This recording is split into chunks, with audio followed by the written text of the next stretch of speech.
ਸਤਿ ਸ਼੍ਰੀ ਅਕਾਲ, ਤੁਸੀਂ ਦੇਖ ਰਹੇ ਹੋ ਸਾਂਝਾ ਟੀਵੀ। ਮੈਂ ਹਾਂ ਤੁਹਾਡੇ ਨਾਲ ਅਰਸ਼ਦੀਪ ਤੇ ਤੁਹਾਡਾ ਸਾਰਿਆਂ ਦਾ ਇੱਕ ਖਾਸ ਪੇਸ਼ਕਸ਼ ਦੇ ਵਿੱਚ ਸਵਾਗਤ ਹੈ।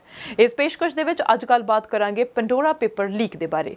ਪੰਡੋਰਾ ਜੁਐਲਰੀ ਦਾ ਨਾਮ ਤਾਂ ਅਸੀਂ ਸੁਣਿਆ, पर पंडोरा पेपर लीक की है, ये बहुत वड्डा घपला सामने आया है। कुछ साल पहला होए पनामा पेपर लीक, असी बहुत साल पहला सुनिया सी कि एक पनामा पेपर लीक होया, तो उस तो बाद अज अचानक ही पंडोरा पेपर लीक ये केस ने पूरी दुनिया नूं हिला के रख दिता है। लीक होए नवे दस्तावेजां ने दुनिया के कई सियासतदानां, अरबपतियां, सैलेब्रिटीज़, एथलीट्स ते मशहूर हस्तियां दे वित्ती सीक्रेट दा पर्दाफाश कीता है।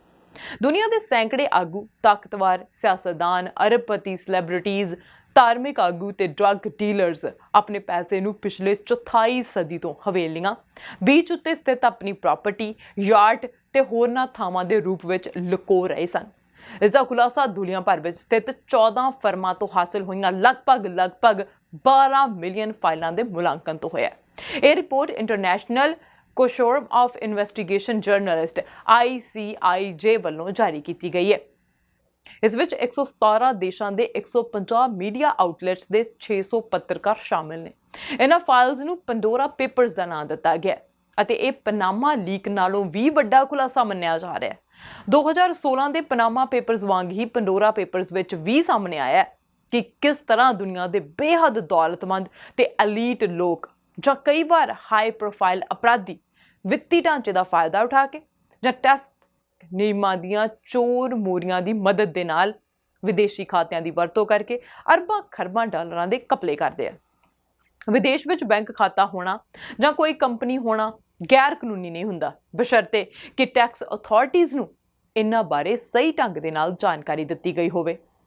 दुनिया में किन्ने बिजनेस ने जो टैक्स हैवन्स सिर्फ जां तां नामात्र टैक्स वाले देश होंदे आ विच कानूनी तौर ते अपना कारोबार करदे आ, पर विदेशी संपत्ति बारे गुप्तता ते आमदन ते नामात्र टैक्स इन्हां थावां ते भ्रिष्ट सियासतदानां, टैक्स चोरी करने वाले अपराधियां ते घपलेबाजां नूं आकर्षित करदे आ।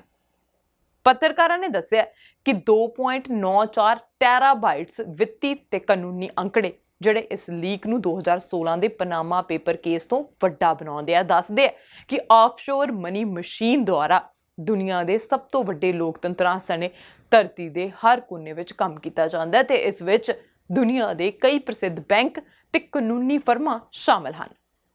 ਇਹਨਾਂ ਦਸਤਾਵੇਜ਼ਾਂ ਤੋਂ ਸਾਹਮਣੇ ਆਇਆ ਕਿ ਕਿਸ ਤਰ੍ਹਾਂ ਅਮੀਰ ਤੇ ਭ੍ਰਿਸ਼ਟ ਲੋਕ ਆਪਣੇ ਪੈਸੇ ਨੂੰ ਲੁਕਾਉਣ ਲਈ ਸਮੁੰਦਰੋਂ ਪਾਰ ਸਥਿਤ ਆਪਣੇ ਖਾਤਿਆਂ ਦੀ ਵਰਤੋਂ ਕਰਦੇ ਆ। इन्हां गुप्त खात्यां दे मालकां वजों जिन्हां मौजूदा ते साबका 330 सियासतदानां दी पछाण हुई है, उन्हां विचों कुछ दे नां ने जोर्डन दे किंग अब्दुल्ला दोयम, यूके दे साबका प्रधानमंत्री टोनी ब्लेयर, चेक रिपब्लिक दे प्रधानमंत्री आंद्रे बाबिस, कीनिया दे राष्ट्रपति उहुरू केन्याटा, इक्वाडोर दे राष्ट्रपति, पाकिस्तान दे प्रधानमंत्री इमरान खान दे सहायक ते रूस दे राष्ट्रपति व्लादिमीर पुतिन दे सहायक शामिल दस्से गए ने।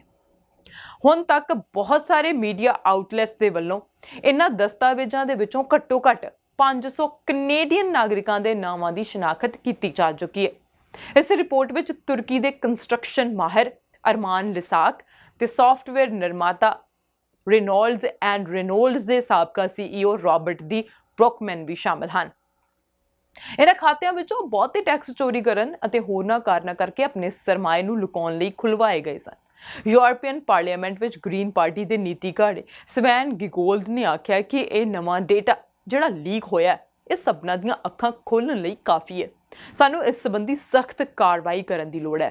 इस तरह टैक्स चोरी रोकण दे लई भी सख्त कदम उठाए जाण दी लोड़ है। ब्रिटिश चैरिटरीज दे संघ ऑक्सफैम इंटरनेशनल दे इन्हां पंडोरा पेपर्स नूं लालच की मिसाल दसदिआं आख्या कि अजिहा करके ही देशों को टैक्सां तो होने वाली आमदन तो वांझा किया जाता है, नहीं तो इस पैसे दे नाल कई वधिया प्रोग्राम ते प्रोजैक्ट चलाए जा सकते हैं। ये पंडोरा पेपर्स भी 2016 दे विच जारी किए गए पनामा पेपर्स का ही दूजा रूप है। इन्हां नूं उसे जर्नलिस्टिक ग्रुप्स के वलों तैयार किया गया। इन्हां विच एक 1970 के डेटा के नाल वधेरे डेटा 1996 तो 2020 तक का है।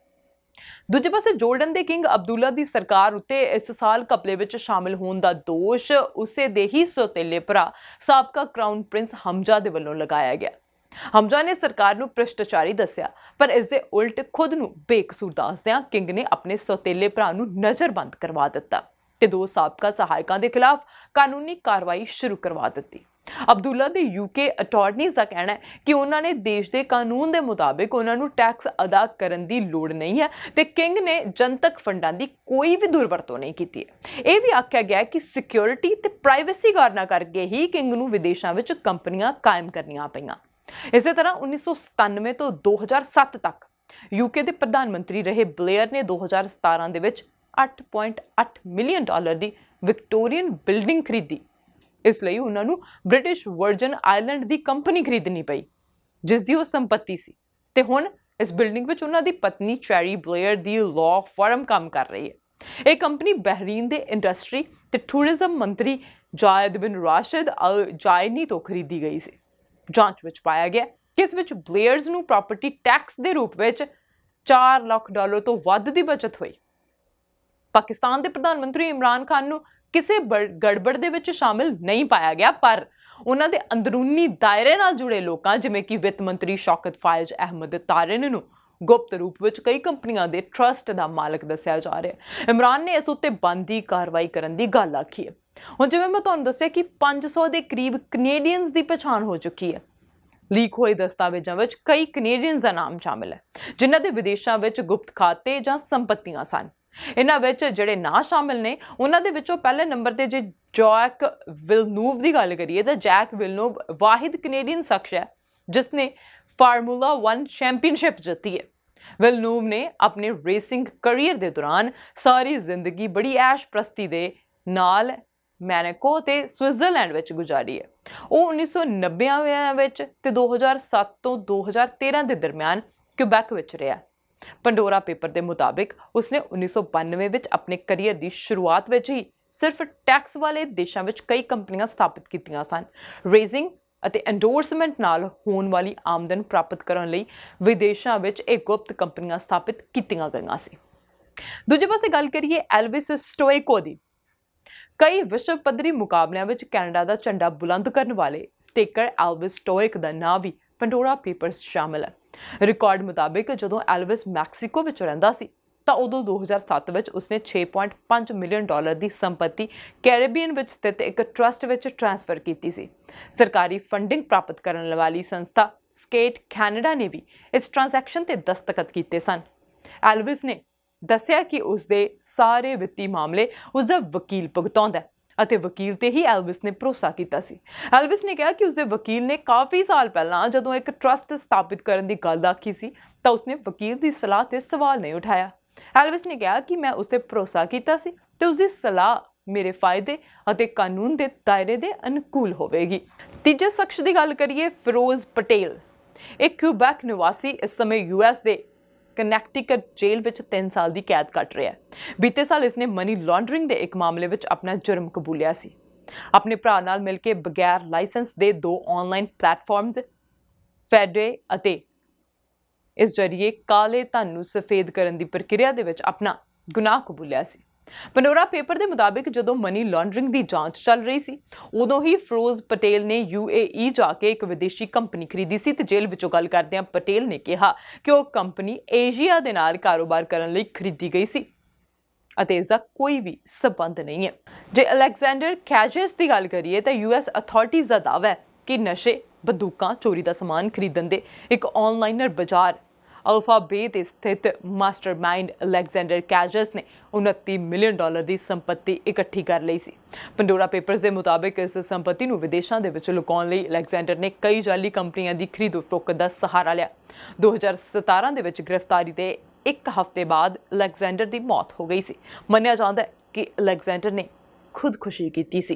ਤੇ ਫਰੈਂਚ ਸ਼ਾਰਪ ਦੀ ਗੱਲ ਕਰੀਏ ਤਾਂ ਸ਼ਾਰਪ ਵੈਨਕੂਵਰ ਦੇ ਵਿੱਚ ਕਾਰਪੋਰੇਟ ਹਾਊਸ ਨਾਂ ਦੀ ਇੱਕ ਇਨਵੈਸਟਮੈਂਟ ਕੰਪਨੀ ਚਲਾਉਂਦਾ ਸੀ। 2016 ਵਿੱਚ ਹੀ ਕੁਝ ਸੂਤਰਾਂ ਨੇ ਦੱਸਿਆ ਕਿ ਸ਼ਾਰਪ ਅਮੀਰ ਕੈਨੇਡੀਅਨਸ ਦੇ ਪੈਸੇ ਨੂੰ ਵਿਦੇਸ਼ਾਂ ਵਿੱਚ ਗੁਪਤ ਖਾਤਿਆਂ ਵਿੱਚ ਪਹੁੰਚਾਉਣ ਦਾ ਕੰਮ ਕਰਦਾ ਸੀ। ਪਨਾਮਾ ਪੇਪਰਸ ਲੀਕ ਵਿੱਚ ਵੀ ਸ਼ਾਰਪ ਦਾ ਨਾਂ ਸਾਹਮਣੇ ਆਇਆ ਸੀ। CRA ਨੇ ਸ਼ਾਰਪ ਦੀ ਕੰਪਨੀ ਤੇ ਸ਼ਿਕੰਜਾ ਕੱਸਣ ਦੀ ਕੋਸ਼ਿਸ਼ ਕੀਤੀ ਸੀ ਪਰ ਉਸਦੇ ਵਕੀਲਾਂ ਦੇ ਵੱਲੋਂ ਕਈ ਮੁਕੱਦਮੇ ਦਰਜ ਕੀਤੇ ਗਏ ਅਤੇ ਕੈਨੇਡਾ ਵਿੱਚ ਸ਼ਾਰਪ ਮਾਮਲੇ ਦੇ ਸਬੰਧ ਵਿੱਚ ਕੁਝ ਬਹੁਤਾ ਹਾਸਲ ਨਹੀਂ ਹੋਇਆ। US ਵਿੱਚ ਸ਼ਾਰਪ ਦੀ ਕੰਪਨੀ ਨੂੰ ਸਿਕਿਉਰਿਟੀਜ਼ ਫਰਾਡ ਦੇ ਲਈ ਅਗਸਤ ਮਹੀਨੇ ਚਾਰਜ ਜ਼ਰੂਰ ਕੀਤਾ ਗਿਆ ਸੀ। ਪੰਡੋਰਾ ਪੇਪਰਸ ਦੇ ਵਿੱਚ ਵੀ ਸ਼ਾਰਪ ਦਾ ਨਾਂ ਸਾਹਮਣੇ ਆਇਆ ਪਰ ਜ਼ਾਹਿਰ ਹੋਇਆ ਕਿ ਉਸਦੀ ਕੰਪਨੀ ਵਿਦੇਸ਼ੀ ਕੰਪਨੀਆਂ ਦੇ ਨਾਲ ਪ੍ਰਸ਼ਾਸਨਿਕ ਗਤੀਵਿਧੀਆਂ ਵਿੱਚ ਸ਼ਾਮਿਲ ਹੈ। ਸ਼ਾਰਪ ਨੇ ਇਸ ਸੰਬੰਧੀ ਕੋਈ ਟਿੱਪਣੀ ਨਹੀਂ ਕੀਤੀ ਹੈ। ਹੁਣ ਕੁਝ ਗਲੋਬਲ ਸ਼ਖਸੀਅਤਾਂ ਦਾ ਜ਼ਿਕਰ ਕਰ ਲੈਂਦੇ ਹਾਂ। ਲੀਕ ਹੋਏ ਦਸਤਾਵੇਜ਼ਾਂ ਦੇ ਵਿੱਚ 8 ਮੌਜੂਦਾ ਰਾਸ਼ਟਰਪਤੀਆਂ ਅਤੇ 3 ਮੌਜੂਦਾ ਪ੍ਰਧਾਨ ਮੰਤਰੀਆਂ ਦਾ ਨਾਮ ਵੀ ਸਾਹਮਣੇ ਆਇਆ ਹੈ। ਕੁਝ ਸਮਾਂ ਪਹਿਲਾਂ ਹੀ ਆਪਣੀ ਸੰਪਤੀ ਦਾ ਬਿਊਰਾ ਘੋਸ਼ਿਤ ਕਰ ਚੁੱਕੇ ਹਨ, ਪਰ ਕੀਨੀਆ ਦੇ ਰਾਸ਼ਟਰਪਤੀ ਉਹੂਰੂ ਕੀਨੀਆਤਾ ਵਰਗਿਆਂ ਦੀ ਸੰਪਤੀ ਪਹਿਲਾਂ ਇੱਕ ਰਾਜ ਹੀ ਸੀ। 2018 ਦੇ ਵਿੱਚ ਇੱਕ ਇੰਟਰਵਿਊ ਦੇ ਦੌਰਾਨ ਉਹੂਰੂ ਨੇ ਕਿਹਾ ਸੀ ਕਿ ਸਰਕਾਰੀ ਅਹੁਦੇਦਾਰਾਂ ਨੂੰ ਆਪਣੀ ਸੰਪਤੀ ਦਾ ਵੇਰਵਾ ਸਪਸ਼ਟ ਕਰਨਾ ਚਾਹੀਦਾ ਤਾਂ ਕਿ ਲੋਕ ਉਸ ਤੋਂ ਸਵਾਲ ਪੁੱਛ ਸਕਣ। ਪਰ ਪੈਂਡੋਰਾ ਪੇਪਰਸ ਦੇ ਵਿੱਚ ਉਹੂਰੂ ਅਤੇ ਉਹਨਾਂ ਦੇ ਪਰਿਵਾਰ ਨਾਲ ਸੰਬੰਧਿਤ ਕਈ ਵਿਦੇਸ਼ੀ ਕੰਪਨੀਆਂ ਤੇ ਗੁਪਤ ਸੰਸਥਾਵਾਂ ਦਾ ਖੁਲਾਸਾ ਹੋਇਆ, ਜਿੱਥੇ 38 ਮਿਲੀਅਨ ਤੋਂ ਵੱਧ ਦੀ ਸੰਪਤੀ ਲੁਕਾਈ ਗਈ ਹੈ। ਉਹੂਰੂ ਨੇ ICIJ ਨੂੰ ਕੋਈ ਟਿੱਪਣੀ ਨਹੀਂ ਦਿੱਤੀ ਹੈ।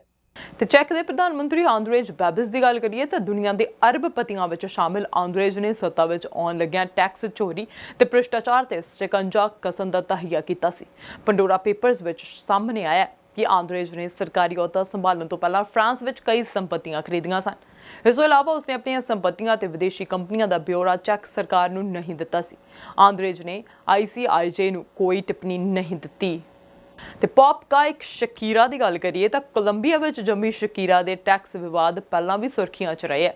ਉਸਨੇ ਖੁਦ ਨੂੰ ਬਹਾਮਾਸ ਦੀ ਨਿਵਾਸੀ ਜ਼ਾਹਿਰ ਕੀਤਾ ਸੀ, ਪਰ ਸਪੇਨ ਦੇ ਵਿੱਚ ਅਥਾਰਟੀਜ਼ ਨੂੰ ਪਤਾ ਚੱਲਿਆ ਕਿ ਸ਼ਕੀਰਾ ਦਰਅਸਲ 2011 ਤੋਂ 2014 ਦੇ ਵਿੱਚ ਬਾਰਸੀਲੋਨਾ ਸਪੇਨ ਵਿੱਚ ਹੀ ਸੀ ਅਤੇ ਉਸਨੇ ਆਪਣੇ ਟੈਕਸ ਫਾਈਲ ਹੀ ਨਹੀਂ ਕੀਤੇ।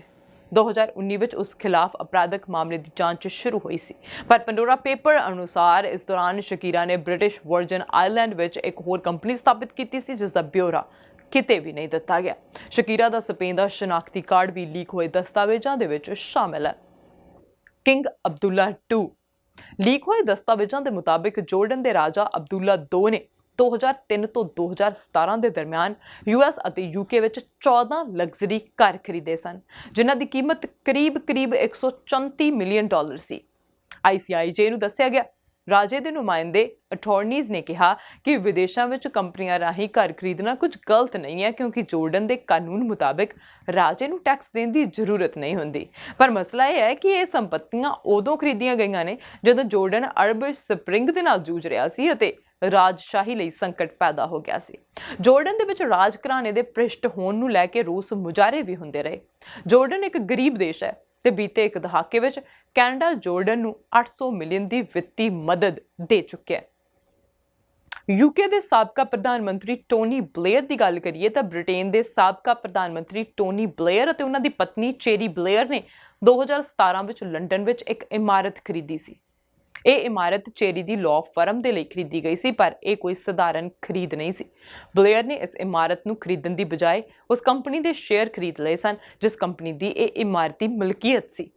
ਇਹ ਕੰਪਨੀ ਬਹਿਰੀਨ ਦੇ ਇੰਡਸਟਰੀ ਅਤੇ ਟੂਰਿਜ਼ਮ ਮਿਨਿਸਟਰ ਦੇ ਪਰਿਵਾਰ ਦੀ ਸੀ। ਇਮਾਰਤ ਦੀ ਬਜਾਏ ਸ਼ੇਅਰ ਖਰੀਦਣ ਦੇ ਨਾਲ ਬਲੇਅਰਜ਼ ਨੂੰ ਕਰੀਬ $5,80,000 ਤੋਂ ਵੱਧ ਪ੍ਰਾਪਰਟੀ ਟ੍ਰਾਂਸਫਰ ਟੈਕਸ ਵਿੱਚ ਬਚ ਗਏ ਸੀ। ਚੇਰੀ ਬਲੇਅਰ ਨੇ ਕਿਹਾ ਕਿ ਟੋਨੀ ਬਲੇਅਰ ਦਾ ਇਸ ਟ੍ਰਾਂਜੈਕਸ਼ਨ ਵਿੱਚ ਕੋਈ ਸਰੋਕਾਰ ਨਹੀਂ ਸੀ ਤੇ ਇਸ ਕੰਪਨੀ ਨੂੰ ਖਰੀਦਿਆ ਹੀ ਇਸ ਨੂੰ ਬ੍ਰਿਟੇਨ ਦੀ ਕੰਪਨੀ ਨਾਲ ਰਲਾ ਦਿੱਤਾ ਗਿਆ ਸੀ ਤਾਂ ਕਿ ਇਸ ਨੂੰ ਟੈਕਸ ਦਾਇਰੇ ਵਿੱਚ ਲਿਆਂਦਾ ਜਾ ਸਕੇ। ਤਾਂ ਦੱਸ ਦਈਏ ਕਿ 2020 ਦੀ ਇੱਕ ਸਟੱਡੀ ਦੇ ਮੁਤਾਬਿਕ $14 ਟ੍ਰਿਲੀਅਨ ਤੋਂ ਵੀ ਵੱਧ ਦੀ ਗੁਪਤ ਧਨ ਰਾਸ਼ੀ ਵਿਦੇਸ਼ੀ ਖਾਤਿਆਂ ਵਿੱਚ ਜਮ੍ਹਾਂ ਹੋਈ ਹੈ। ਹੋ ਸਕਦਾ ਹੈ, ਪਰ ਫਿਰ ਵੀ ਇਸ ਵਿੱਤੀ ਸਿਸਟਮ ਦੀ ਪੇਚੀਦਗੀ ਦੇ ਚੱਲਦਿਆਂ ਇਸ ਗੁਪਤ ਰਾਸ਼ੀ ਦੀ ਤਾਦਾਦ ਬਾਰੇ ਕੁਝ ਵੀ ਸਪਸ਼ਟ ਰੂਪ ਵਿੱਚ ਅਜੇ ਨਹੀਂ ਕਿਹਾ ਜਾ ਸਕਦਾ। ਉਧਰ ਪਾਕਿਸਤਾਨ ਦੇ ਪ੍ਰਧਾਨ ਮੰਤਰੀ ਇਮਰਾਨ ਖਾਨ ਦੀ ਗੱਲ ਕਰ ਲੈਂਦੇ ਹਾਂ। ਉਹਨਾਂ ਨੇ ਕਿਹਾ ਕਿ ਪੈਂਡੋਰਾ ਪੇਪਰਸ ਵਿੱਚ ਜਿਨ੍ਹਾਂ ਦੇ ਨਾਂ ਆਏ ਆ, ਸਰਕਾਰ ਉਹਨਾਂ ਦੀ ਜਾਂਚ ਕਰਵਾਏਗੀ। ਲੀਕ ਹੋਏ ਦਸਤਾਵੇਜ਼ਾਂ ਦੇ ਅਨੁਸਾਰ ਵਿੱਤ ਮੰਤਰੀ ਸ਼ੌਕਤ ਤਾਰਿਨ, ਜਲ ਸਰੋਤ ਮੰਤਰੀ ਮੋਨਿਸ ਇਲਾਹੀ, ਸੈਨੇਟਰ ਫੈਜ਼ਲ ਵਾਵਦਾ, ਉਦਯੋਗ ਅਤੇ ਉਤਪਾਦਨ ਮੰਤਰੀ ਖੁਸਰੋ ਬਖਤਿਆਰ ਦੇ ਪਰਿਵਾਰ ਦੇ ਸਮੇਤ ਹੋਰਨਾਂ ਦੇ ਵਿਦੇਸ਼ੀ ਕੰਪਨੀਆਂ ਦੇ ਨਾਲ ਸੰਬੰਧ ਪਾਏ ਗਏ ਹਨ। ਪ੍ਰਧਾਨ ਮੰਤਰੀ ਨੇ ਕਿਹਾ ਕਿ ਮੇਰੀ ਸਰਕਾਰ ਪੈਂਡੋਰਾ ਪੇਪਰਸ ਵਿੱਚ ਦਰਜ ਦੇਸ਼ ਦੇ ਸਾਰੇ ਨਾਗਰਿਕਾਂ ਦੀ ਜਾਂਚ ਕਰੇਗੀ ਤੇ ਜੇ ਕੋਈ ਗਲਤੀ ਪਾਈ ਗਈ ਹੈ ਤਾਂ ਅਸੀਂ ਉਚਿਤ ਕਾਰਵਾਈ ਕਰਾਂਗੇ। ਮੈਂ ਅੰਤਰਰਾਸ਼ਟਰੀ ਭਾਈਚਾਰੇ ਨੂੰ ਇਸ ਗੰਭੀਰ ਬੇਇਨਸਾਫੀ ਨੂੰ ਜਲਵਾਯੂ ਪਰਿਵਰਤਨ ਸੰਕਟ ਦੇ ਬਰਾਬਰ ਮੰਨਣ ਦੀ ਅਪੀਲ ਕਰਦਾ ਹਾਂ। ਖਾਨ ਨੇ ਕਿਹਾ ਕਿ ਜਿਸ ਤਰ੍ਹਾਂ ਈਸਟ ਇੰਡੀਆ ਕੰਪਨੀ ਨੇ ਭਾਰਤ ਦੀ ਸੰਪਤੀ ਨੂੰ ਲੁੱਟਿਆ, ਉਸੇ ਤਰ੍ਹਾਂ ਵਿਕਾਸਸ਼ੀਲ ਦੇਸ਼ਾਂ ਦੇ ਉੱਚ ਵਰਗ ਵੀ ਇਸੇ ਤਰ੍ਹਾਂ ਕਰ ਰਹੇ ਨੇ। ਪ੍ਰਧਾਨ ਮੰਤਰੀ ਨੇ ਕਿਹਾ ਕਿ ਬਦਕਿਸਮਤੀ ਦੇ ਨਾਲ ਅਮੀਰ ਦੇਸ਼ ਨਾ ਤਾਂ ਇਸ ਵੱਡੀ ਲੁੱਟ ਨੂੰ ਰੋਕਣ ਵਿੱਚ ਦਿਲਚਸਪੀ ਰੱਖਦੇ ਤੇ ਨਾ ਹੀ ਇਸ ਲੁੱਟੇ ਹੋਏ ਪੈਸੇ ਨੂੰ ਵਾਪਸ ਲਿਆਉਣ ਵਿੱਚ। ਖਾਨ ਨੇ ਕਿਹਾ ਕਿ ਸੰਯੁਕਤ ਰਾਸ਼ਟਰ ਦੇ ਜਨਰਲ ਸਕੱਤਰ ਦੀ ਵਿੱਤੀ ਜਵਾਬਦੇਹੀ, ਪਾਰਦਰਸ਼ਤਾ ਤੇ ਅਖੰਡਤਾ ਪੈਨਲ ਨੇ ਗਣਨਾ ਕਿ $7 ਟ੍ਰਿਲੀਅਨ ਦੀ ਰਕਮ ਨੂੰ ਲੁਕਾ ਕੇ ਰੱਖਿਆ ਗਿਆ। ਖਾਨ ਨੇ ਕਿਹਾ ਕਿ ਉਹਨਾਂ ਦਾ 2 ਦਹਾਕਿਆਂ ਤੋਂ ਵੱਧ ਦਾ ਸੰਘਰਸ਼ ਇਸ ਵਿਸ਼ਵਾਸ ਤੇ ਆਧਾਰਿਤ ਰਿਹਾ ਹੈ ਕਿ ਦੇਸ਼ ਗਰੀਬ ਨਹੀਂ ਹੈ, ਸਗੋਂ ਭ੍ਰਿਸ਼ਟਾਚਾਰ ਗਰੀਬੀ ਦਾ ਕਾਰਨ ਬਣਦਾ ਹੈ, ਕਿਉਂਕਿ ਪੈਸਾ ਸਾਡੇ ਦੇਸ਼ ਵਿੱਚ ਨਿਵੇਸ਼ ਕਰਨ ਤੋਂ ਰੋਕਿਆ ਜਾਂਦਾ ਹੈ। ਪੰਡੋਰਾ ਪੇਪਰਸ ਵਿੱਚ ਕੁਝ ਸੇਵਾ ਮੁਕਤ ਪਾਕਿਸਤਾਨੀ ਫੌਜੀ ਅਧਿਕਾਰੀਆਂ, ਕਾਰੋਬਾਰੀਆਂ ਦੇ ਨਾਮ ਵੀ ਸ਼ਾਮਿਲ ਨੇ, ਜਿਨ੍ਹਾਂ ਵਿੱਚ ਐਗਜ਼ੈਟ ਦੇ CEO ਸ਼ੋਇਬ ਸ਼ੇਖ ਅਤੇ ਮੀਡੀਆ ਕੰਪਨੀ ਦੇ ਮਾਲਿਕ ਵੀ ਸ਼ਾਮਿਲ ਹਨ। ਤੇ ਪੰਡੋਰਾ ਪੇਪਰ ਲੀਕ ਵਿੱਚ ਸੰਸਾਰ ਕ੍ਰਿਕਟ ਦੇ ਭਗਵਾਨ ਕਹੇ ਜਾਂਦੇ ਸਚਿਨ ਤੇਂਦੁਲਕਰ ਦਾ ਨਾਮ ਵੀ ਹੈ। ਉਹਨਾਂ ਨਾਲ ਅਨਿਲ ਅੰਬਾਨੀ ਦਾ ਨਾਮ ਵੀ ਹੈ। ਕੰਗਾਲ ਹੋਣ ਦਾ ਦਾਅਵਾ ਕਰਨ ਵਾਲੇ ਰਿਲਾਇੰਸ ADA ਗਰੁੱਪ ਦੇ ਚੇਅਰਮੈਨ ਅਨਿਲ ਅੰਬਾਨੀ ਅਤੇ ਉਹਨਾਂ ਦੇ ਪ੍ਰਤੀਨਿਧਾਂ ਕੋਲ ਜਰਸੀ, ਬ੍ਰਿਟਿਸ਼ ਵਰਜਨ ਆਈਲੈਂਡ ਤੇ ਸਾਈਪ੍ਰਸ ਆਦਿ ਥਾਵਾਂ ਉੱਤੇ ਘੱਟੋ-ਘੱਟ 18 ਵਿਦੇਸ਼ੀ ਕੰਪਨੀਆਂ ਨਿਕਲੀਆਂ ਨੇ। ਇਸ ਰਿਪੋਰਟ ਦੇ ਮੁਤਾਬਕ ਸਚਿਨ ਤੇਂਦੁਲਕਰ ਨੇ ਵੀ ਪਨਾਮਾ ਪੇਪਰ ਲੀਕ ਦੇ 3 ਮਹੀਨੇ ਬਾਅਦ ਵਰਜਨ ਆਈਲੈਂਡ ਦੀ ਜਾਇਦਾਦ ਵੇਚਣ ਦੀ ਕੋਸ਼ਿਸ਼ ਕੀਤੀ ਸੀ। ਹੁਣ ਤੁਸੀਂ ਅੰਦਾਜ਼ਾ ਲਗਾ ਸਕਦੇ ਹੋ ਕਿ ਇਹ ਪੰਡੋਰਾ ਪੇਪਰ ਲੀਕ ਕਿੰਨਾ ਵੱਡਾ ਸਕੈਮ ਹੈ ਕਿ ਧਨਾੜ ਲੋਕ ਪੈਸਿਆਂ ਨੂੰ ਬਚਾਉਣ ਦੇ ਲਈ, ਟੈਕਸ ਨੂੰ ਬਚਾਉਣ ਦੇ ਲਈ ਆਪਣੇ ਪੈਸੇ ਨੂੰ ਕਿਸੇ ਹੋਰ ਦੇਸ਼ ਦੇ ਵਿੱਚ ਇਨਵੈਸਟ ਕਰਦੇ ਆ, ਕਿਸੇ ਹੋਰ ਦੇਸ਼ ਦੇ ਵਿੱਚ ਪੈਸਾ ਚਲਾ ਜਾਂਦਾ ਹੈ। ਹੁਣ ਇਸ ਦਾ ਕੀ ਹੋਏਗਾ? ਪਿਛਲੇ ਲੀਕ ਦੀ ਤਰ੍ਹਾਂ ਇਹ ਮਾਮਲਾ ਵੀ ਇਸੇ ਤਰ੍ਹਾਂ ਰਹਿ ਜਾਵੇਗਾ ਜਾਂ ਇਹਨਾਂ ਤੇ ਕੋਈ ਕਾਰਵਾਈ ਹੁੰਦੀ ਹੈ? ਕੀ ਦੇਸ਼ਾਂ ਨੂੰ ਅਸਲ ਦੇ ਵਿੱਚ ਕੋਈ ਇੰਟਰਸਟ ਹੈ ਕਿ ਪੈਸਾ ਵਾਪਸ ਦੇਸ਼ ਦੇ ਵਿੱਚ ਆਵੇ, ਜਾਂ ਇਸੇ ਤਰ੍ਹਾਂ ਧਨਾੜ ਲੋਕ ਹੋਰ ਧਨਾੜ ਹੁੰਦੇ ਜਾਣ ਤੇ ਗਰੀਬ ਲੋਕ ਹੋਰ ਗਰੀਬ ਹੁੰਦੇ ਜਾਣ? ਆਉਣ ਵਾਲਾ ਸਮਾਂ ਦੱਸੇਗਾ ਕਿ ਕਿਸ ਤਰ੍ਹਾਂ ਦੀ ਕਾਰਵਾਈ ਹੁੰਦੀ ਹੈ। ਅਸੀਂ ਇਨਫੋਰਮੇਸ਼ਨ ਤੁਹਾਡੇ ਤੱਕ ਇਸੇ ਤਰ੍ਹਾਂ ਪਹੁੰਚਾਉਂਦੇ ਰਵਾਂਗੇ। ਦੇਖਦੇ ਰਹੋ ਸਾਂਝਾ TV ਤੇ ਮੈਨੂੰ ਅਰਸ਼ਦੀਪ ਨੂੰ ਦਿਓ ਇਜਾਜ਼ਤ। ਸਤਿ ਸ਼੍ਰੀ ਅਕਾਲ।